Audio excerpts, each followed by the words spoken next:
My top 7 lists to pull in 2025 for wholesaling real estate. So everybody knows niche lists, drawing for dollars, and those lists that are really hard to pull from a regular wholesaling software are obviously the best list to be going after. But when you're scaling up and you have a wholesaling software, it is sometimes better just to pull a list and get going. Now, whatever software you use, just make sure it has free unlimited skip tracing. Now, obviously I tell everyone to use X leads, but you do not need X leads for all of these lists. A lot of these lists I'm talking about, you can use something else like Deal Machine, Batch Leads, PropStream, right? You can use any of those softwares to pull these type of lists. But I'm telling you, my personal favorite is obviously going to be X leads. Just go to xleads.com, check it out. But regardless of the software you use, pretty much all of them will be able to pull these high quality data sets. Now, coming in at number 1 here, and this is in any ranked order, the tax delinquencies. I cannot stress this enough. People that are not paying their tax bill are highly motivated. And pretty much any software you're able to pull a tax delinquency list. The thing is, most people just don't want to pull it. Right there next to Leads, you can get tax delinquent properties, pull it, throw in the filters, and you'll be good to go. Now, I want to make this very clear. Whatever software you use, make sure whatever list it is that you're getting at least 40% equity. I prefer 55, 60% equity, but really make sure there's at least 40% equity in these type of lists. On top of this too, regardless of the list type, you want to make sure that the owner has owned the property for at least 3 years. Not 5 years, not 6, not 7. I see people tell, oh, you gotta do 10 years of ownership. Really, I think 3 years minimum ownership is all you really need. Anything before that is gonna be not the most motivated type of seller, and anyone above that is going to be maybe a deal, but less likely to be a really good wholesaling deal, and you're gonna leave some deals on the table there. Top of that too, make sure the property is below the median home price. So if the average house in your city is 500 grand, you don't wanna be marketing to any type of tax delinquency or motivated seller that is above 600,000. You really are just wasting your money at that point. And then obviously make sure that the property is not currently on the MLS. And I like to exclude LLCs and corporate owners. Pretty much most softwares will be able to do that. And I know that kind of whittles down your list by a lot, but most of those sellers are not going to be even close to a deal. And you're just going to stop a lot of brain damage trying to cold call and text these type of sellers that are just not looking to sell. So I see a lot of you guys out here are pulling these type of lists and you're not getting actual motivated sellers. You say, oh, I call so much and none of them want to sell, or none of them are a good wholesaling deal. Well, the truth is you're not using these filters. So regardless of the list you use, make sure you use those filters. Now, tax delinquencies is going to be number 1. And the funny part is I think most of you guys aren't even pulling the tax delinquency list, which is utterly embarrassing. Tax delinquencies are absolutely crucial for your success because these people are not paying their taxes. They're basically raising their hands saying, I don't want to own this property anymore. I can't afford to take care of the property or even afford the tax bill. And another secret ninja tip here is a lot of these type of motivated sellers are in tax delinquency, not because they are not paying the taxes. Well, technically they are paying the taxes, but they didn't know they had to pay the taxes. Now, there's actual human beings who own real estate that don't know that you actually have to pay taxes every single year. They, oh yeah, I pay taxes like the first year I own it. It's actually crazy. And the thing about this is a lot of these people inherit the property, right? It's like a probate, and they didn't know they had to pay on grandma's tax bill. So this is absolutely another cool list, and you can technically get it for free from the government. Just go to the property appraiser. Can I get a list of all the people not paying their taxes? We have that inside of Wholesaling.com, like actual like data for you to get for free to download. But I'd rather you just get it from the software. It's quicker, easier, and really accurate. Number 2 here, vacant properties. Now, this one's a little more saturated than the average list, and I get it. People have been telling you about this list pretty much forever now, but they've been telling you this because the list actually works. And I would use the classic filters, right? Make sure the equity, make sure it's below the median home price. And these are people that own real estate and nobody's living in the house. Why it's called a vacant property. It's prime for the taking for you to go make an offer. Now, just understand, it's really good at scale. There are thousands of these properties in your city and zip code, but you should know that a lot of wholesalers are pulling this list. So you're not going to have any crazy inherent advantage, but you can get lucky with the timing. And that's why we're pulling these bigger lists, because you get good timing. You call the person at the perfect time, at the perfect moment. And that's why if there's 200, 300, 400 wholesalers that month trying to call that list, if you call them, they pick up at the right moment, you're going to get the deal. Number 3 here, the AI lists. Now, this is a list that only X Leads currently has, but you can get a score in your zip code from 0 to 1,000 of how likely somebody is to sell their property. Now, it's not a perfectly curated thing, but pretty much if a property has a motivating factor, we add a certain score on the property, which means if the property has like an 880 wholesale score, most likely there's a death or a probate or some sort of inheritance on top of another motivating factor, which makes it a really good deal. You have to have X Leads for this. X Leads again starts at only $49 a month with unlimited free skip tracing, Ninja Mode CRM, and all this cool stuff. But because not everybody has X Leads, I'm not going to get in a whole thing about this. But if you have X Leads, make sure you choose your zip code and just do a 700 wholesale score. No other filters really needed for this because it's a really good motivated list. And you're only going to get like 200 or 300 of this list. It's not a massive list. So this is why you should probably text these leads, call them, maybe even put a sticky note on the door. There's definitely some awesome motivation in there. Now, number 4, pretty much the opposite of a pulled niche list, is going to be the high equities. And this is the one where most people roll their eyes and they're like, oh my gosh, this is a saturated list. So high equities are the best list possible for wholesaling. It kind of gets rid of all the other hoopla when it comes to wholesaling lists. What I mean by this is inherently, so every single deal you're going to make over $30,000 on is actually going to be on the high equity. So a deal that you're going to make 30 grand on a probate, that was already on a high equity list. A deal where you're going to make $1,000 because there's not enough equity on the deal, that's not on the high equity list. So it's kind of like this if and statement, but all wholesaling real estate deals over 30 grand are actually on the high equity list. I mean, outside the creative deals, right? And every deal that you're going to make less than 30 grand is not on the high equity list. Now, obviously they could have high equity, but they want too much for it. But inherently, if you were able to make 30 grand on a deal, pretty much any deal you can make over 30 grand is on that high equity list. That's because the seller has equity, which means they don't owe a lot on the property, which means they can take a big discount, which without having to put money out of their pocket at closing. Now you might be like, well, Zach, why don't I just only pull high equities? Why am I even worrying about vacant properties and tax delinquencies and the AI list? Well, I'll be honest with you. High equities are a massive list. So if you're used to pulling maybe 1,000 to 3,000 property owners, you pull a high equity list, you're looking at 25, 30,000 people on that list. Even with the filters we tell you, right? So even putting 60% equity, even making sure they owned it for at least 3 years, making sure you put everything perfectly, you might be at 15, 20,000, which for most people, it's really hard to send 20,000 texts or 20,000 phone calls, almost impossible without a triple line dialer. So that's kind of the caveat. So maybe you don't have that type of marketing, but you still want to attack high equity. What I'm telling you to do is pull high equities in a specific zip code. Think of 1 or 2 zip codes where you've done most of your wholesaling deals, or maybe 1 to 2 zip codes where most cash buyers are looking to buy properties. That is where you want to be at. So ask your cash buyer, hey, what zip codes are the best right now for wholesaling? Which one do you want to buy? And they'll tell you, hey, these 2 zips are the hottest ones. We're flipping well. We want to do it right here. Well, you don't have to do all the city of Indianapolis, right? You can choose the 2 hottest zip codes, then attack it right there. Now, number 5 is something very, very unconventional, but in 2025, we have to kind of go outside of the box here. This is what I'm calling my AI stacked list. Now, this is a list that you can't really buy. You can't use the software. X Leads doesn't even have this list. This is a list that you have to kind of curate yourself, but because you're seasoning it right, it's pretty dang good. So what I'm gonna want you to do is pull all the government lists you possibly have for the month, pull all your drawing for dollars, right? All your regular niche list stuff. And then what I want you to do is pull all of the above. So pull the tax delinquencies I told you to pull the vacants, pull your AI list, and even throw in your high equities. Now, what I want you to do is create a master list with all of those I said. All of the niche lists, all the government lists, tax delinquencies, vacants, AI, and the high equities, throw them into one massive list, maybe 60, 70,000 properties. Then from there, I want you to download that as a CSV format or a Google Excel format. Then I want you to send it to whatever AI program you want to use. Again, they're all free, right? Gemini AI from Google, ChatGPT from OpenAI, Grok AI, which is the new one from Elon Musk, or DeepSeek from China, and just ask the AI. So upload the CSV file, right? The data set, and say, find me the property addresses and the owners that show up more than once. I'm looking for, out of this data set, which one you think is the most motivated type of properties to sell, and list and rank from the highest to the lowest from this data set of like 70,000, which one shows up the most and which one you think AI is most likely to sell. Now, you're not programming it correctly, but what it's going to do there is rank based off of how much this thing shows up more than once. And it might even extract, if you ask it to extract all the stacked lists which show up more than once, give it extra weight, and then pull that list. Maybe it's like 1,000 or 500 and attack that list. This is what I'm dubbing the AI stacked lists. And I'm being honest with you, that's a powerful list right there. Because currently, until X Leads gets our stuff together, until X Leads kind of comes up with some new updates, which we're gonna keep down the DL right now, no software can really do this. And this is really powerful stuff. So go use AI and get the best stacked lists. It costs no money at all using these AI programs. They're completely for free. Number 6 here is going to be the absentee owners. Now,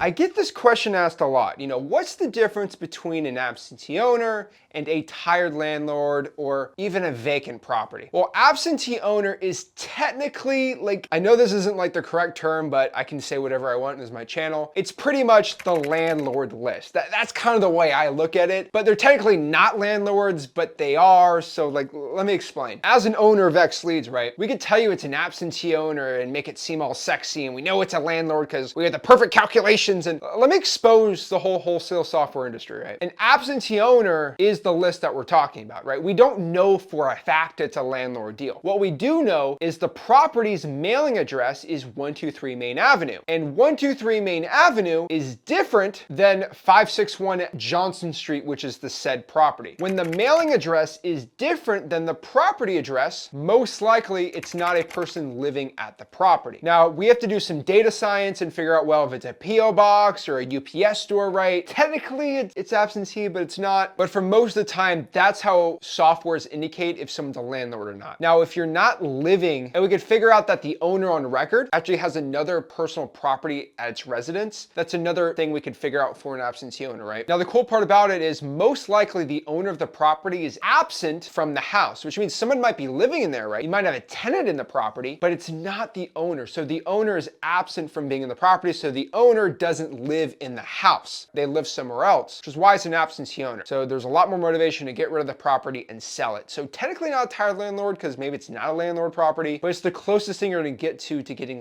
a landlord list. So absentee owners is an amazing list. Just get the right filters with the equity, the ownership, everything like that, you'll be good to go. And last but not least, my favorite and kind of cheating, but if you can import as many government data points as possible, right? Fire damage properties, arrest records, tax delinquencies, liens, any of that data into X Leads or whatever software that has your free unlimited skip tracing, there's really not a lot, and you go call, text, or send mail to that list, that's gonna be better than any other pulled list. So if you can just get the data set and just download it, it's not even that much work for you, please do it. At freewholesaling.com, we have our top 100 market and how to pull all the government lists right there with a quick link. I do recommend you go to freewholesaling.com for it. That would be my favorite and last list for there, with my favorite really being the probates. So if you're gonna start pulling these type of lists, I do highly recommend you go to xleads.com for it. Starts at $49 a month to get free unlimited skip tracing and all the CRM, a dialer, texting service, free e-signing for life in there, comping, all the cool tools, all the dispositions. That's where I'd go. But really, any other software is going to work for it. X Leads is the best one, but it's ultimately up to you. But these are my top 7 lists for wholesaling success in 2025. Guys, if you have a different type of list that's working for you, please let me know in the comments and I'd love to answer it. I'm answering all my comments personally here, so I'd love to talk to you and see what questions you have about these type of lists in wholesaling real estate. Again, if you got any value from this video, do me a favor, make sure you smash that like button, subscribe, go to freewholesaling.com, my free wholesale community and free wholesaling course, and I'll see you soon. Zach Ginn signing out. Have a blessed one.